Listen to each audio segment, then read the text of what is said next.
बिस्मिल्लाहिर्रहमानिर्रहीम, अस्सलाम वालेकुम, सुबह बखैर और खुश आमदीद मॉर्निंग विद फराह में। दुआ और उम्मीद यही आप जहाँ कहीं हैं बिल्कुल ठीक ठाक हो, जिंदगी मज़े सुकून और खैरियत के साथ गुजर रही हो।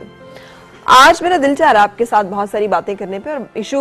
आपको मालूम ही है पिछले दिनों, बल्कि सरबजीत सिंह की अभी जो हमें हलाकत की खबर मिली, जेल में होने वाला वो वाक़या, इसमें कोई शक नहीं है कि जेल में इस वाक़े की मजम्मत हर शख्स करता है और हम सबको अफसोस है कि ऐसे नहीं होना चाहिए, जेलों के जो हालात हैं बेहतर होने चाहिए। लेकिन जिस तरह का रिएक्शन और जिस तरह की बातें इंडिया की तरफ से सुनने में आ रही हैं वो खासी हैरानकुन भी हैं और मतलब खासी सवालिया निशान भी हैं उनके ऊपर। इसलिए कि अगर हम इसकी हिस्ट्री देखें तो सरबजीत सिंह एक ऐसा शख्स था जो कन्विक्टेड मर्डरर था, यानी जिसमें साबित हो गया था जुर्म कि इसने सीरीज ऑफ ब्लास्ट किए थे लाहौर में और फैसलाबाद में, जिसके नतीजे में 14 अफराद की जान गई थी। वो 14 अफराद भी किसी के बेटे थे, किसी के भाई थे, किसी घर के चश्मो चिराग थे, जीते जागते इंसान थे, उनको भी जिंदगी जीने का हक था, वो बेगुनाह थे, वो मजलूम थे। ये उसने माना हुआ है, उसने अपने इतराफ किया इस जुर्म का, कबूल किया इस जुर्म को, जिसके नतीजे में वो एक ऐसा साबित शुदा मुजरिम था जिसको फांसी की सजा भी दे दी गई 1991 में।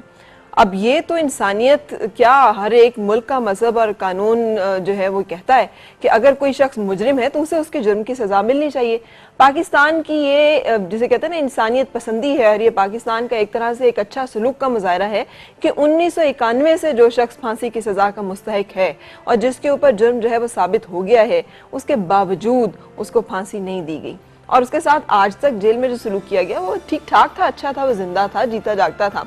इसके और उसके रहम की अपीलें जो हैं वो मंजूर की गई। एक स्टेज पे तो उसे छोड़ने की और रिहाई की बातें जो हैं वो भी हमने सुनी और बाद में सुना गया कि नहीं कोई कंफ्यूजन है। कंपैरिजन करें जरा इसके साथ, इसका इंडिया की अपनी सूरत हाल के साथ। पाकिस्तान के 150 से ज्यादा कैदी ऐसे हैं जो जिनकी सजाएं भी पूरी हो चुकी हैं, वो आज तक जेलों में सड़ रहे हैं। डॉक्टर खलील चिश्ती जैसे फर्द को हम जानते हैं, पूरी जिंदगी उन्होंने जिस तरह से जेल में गुजारी, कोई साबित शुदा जुर्म भी नहीं है, कोई ऐसा इल्जाम भी नहीं है जो कि उनके ऊपर साबित हो सके, लेकिन उन्हें रिहा करने के लिए तैयार नहीं। अजमल कसाब, जिसका ताल्लुक थैंक्स टू हमारी कुछ political parties and very thanks to हमारा अपना मीडिया, जिन्होंने ये साबित करने में कोई कसर नहीं छोड़ी थी आज़ादी सहाफत का, जिसको कि आज फ्रीडम ऑफ प्रेस जिसको सेलिब्रेट भी किया जा रहा है, कि दरअसल ये जो अजमल कसाब है वाकई पाकिस्तान से इसका ताल्लुक है। बहरहाल जो भी था, ताल्लुक था नहीं था, उसमें पाकिस्तान का हाथ था नहीं था, अजमल कसाब ने भी कन्विक्टेड मुजरिम होने के बाद इन्हीं मनमोहन सिंह से, जिन्होंने आज बहादुर सपूत का खिताब दिया है सरबजीत सिंह को, एक दूसरे मुल्क में दहशतगर्दी करने पे, वहां के लोगों को मारने पे वो इंडिया के बहादुर सपूत हैं। और पूरी भारतीय पंजाब में 3 रोजा शोक का ऐलान है एक ऐसे मुजरिम के लिए जिसने इंसानों का कत्ल किया हुआ है, दूसरे मुल्क में आकर दहशतगर्दी की हुई है और उसका इतराफ किया हुआ है। मनमोहन सिंह ने अजमल कसाब की रहम की अपील जो है वो नहीं मानी थी और इसे रिजेक्ट कर दिया था। अजमल कसाब को फांसी दे दी गई थी। अफजल गुरु भी एक ऐसा ही शख्स था जिसके ऊपर कोई इल्जाम साबित नहीं था, लेकिन कश्मीर से वाबस्ता होने की सूरत में और भारतीय पार्लियामेंट पे इल्जाम जो कि साबित शुदा भी नहीं था, ना होने के बावजूद ये कहकर कि चूंकि भारत की कलेक्टिव जो कॉन्शियस है, यहाँ पे रहने वाले लोगों की तसल्ली के लिए और साबित करने के लिए कि हमसे पंगा लेने की, हमसे टकराने की जरूरत ना करना, वरना देखो हम क्या हशर करते हैं ऐसे लोगों का, उसको फांसी दे दी गई। और हमने भी तो ये सब कुछ खामोशी के साथ सहा। हमारी तरफ से तो इस पर कोई चीखो पुकार नहीं हुई, ना हमने इस पर कोई इस तरह की बयानबाजी की कि इंडिया पे हमला हो जाना चाहिए।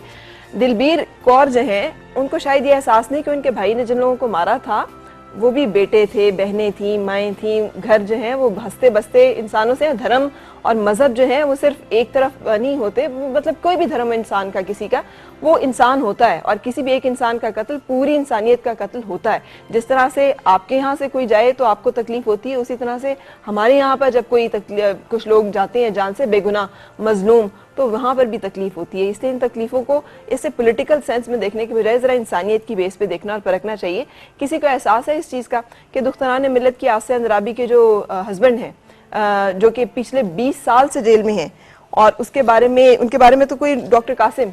कोई उनके ऊपर भी इल्ज़ाम साबित नहीं है। 20 साल से वो शख्स एक जेल काट रहा है, कैद में है, जिस पे कोई इल्ज़ाम साबित नहीं है, और जज रिमार्क्स देते हैं उनकी जब हेयरिंग की जाती है कि छोड़ेंगे तो तुम्हें नहीं, मौत तो तुम्हारी इसी जेल में होगी। सो जो लोग पाकिस्तान की जेलों की सूरत हाल, पाकिस्तान के जस्टिस सिस्टम, पाकिस्तान के इंसानी हकूक, पाकिस्तान के बारे में बातें करते हैं, वो इन तमाम हकाइक से आंखें न चुराएं। और सिविल सोसाइटी भी जब ये तमाम बातें करती है तो उसको भी इस चीज़ का एहसास होना चाहिए कि वो 150 पाकिस्तानी जो कि वहाँ पर सड़ रहे हैं, पहले उनकी बात तो कर ली जाए। और जब हम अफजल गुरु पे खामोश रहते हैं, जब हम और बहुत सारी जगहों पे खामोशी इख्तियार कर लेते हैं जहाँ पर हमारा मौक़िफ़ सही भी हो सकता है, तो वहाँ पर इस तरह के बहुत सारे इश्यूज़ पे जहाँ पर के कन्विक्टेड मुजरिम की बात हो रही है, उसके साथ जो हुआ वो भी गलत है, हम उसको भी कंडेम करते हैं, उसकी भी उतनी सख्ती से नहीं होना चाहिए। लेकिन अगर हुआ है तो उसमें इस चीज़ को ज़रूर नज़रअंदाज नहीं किया जाना चाहिए कि वो कोई बेगुनाह शख्स नहीं था, ऐसा शख्स नहीं था जो मजलूम था और उसके साथ इस तरह का हादसा जो है वो हो गया, तो वो बड़ी ही कोई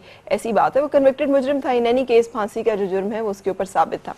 ये कुछ ऐसी चीज़ें थी जो मैं आपके साथ शेयर करना चाह रही थी इस दुआ के साथ कि हमें पाकिस्तान को, अब जबकि पूरी दुनिया में पाकिस्तान को ख़ास आलमी दबाव का सामना है और 2014 विड्रॉल जो है उसके बाद पाकिस्तान के ऊपर ये दबाव और भी ज़्यादा शदीद होने जा रहा है, क्योंकि इंडिया और अमेरिका के जो ताल्लुकात हैं उसमें बढ़ोतरी जिस तरह से है और जिस तरह से हमें हालात नज़र आ रहे हैं, आने वाले इलेक्शंस पाकिस्तान के लिए बहुत अहम होंगे। इससे कि उसके नतीजे में जो हुकूमत बनेगी उस हुकूमत के ऊपर दारोमदार होगा इसका कि पाकिस्तान इस क्रिटिकल टाइम में किस हद तक अपनी आज़ादी, खुद मुख्तारी और सालमियत को कायम रखते हुए अपनी खुद इन्हसारी के लिए बहुत सारे ऐसे बर वक्त और सही फैसले करता है जो आने वाले दिनों के लिए, आने वाले दिनों में इस मुल्क और कौम के लिए बहुत अहम साबित होंगे। सो अल्लाह करे कि इस अहम फैसलों में हम भी सही होश और दानिशमंदी का सबूत देते हुए सिर्फ उन लोगों को मुंतखब करें जिन्हें हम समझें कि वो इतने अहम फैसलों के काबिल हैं और अहल हैं। ये जिम्मेदारी मेरी और आपकी है, शेयर्ड है, और हमने ये जिम्मेदारी भरपूर तरीके से अदा करनी है ताकि हम अपने मुल्क की सलामती में अपना हिस्सा जो है वो डाल सकें।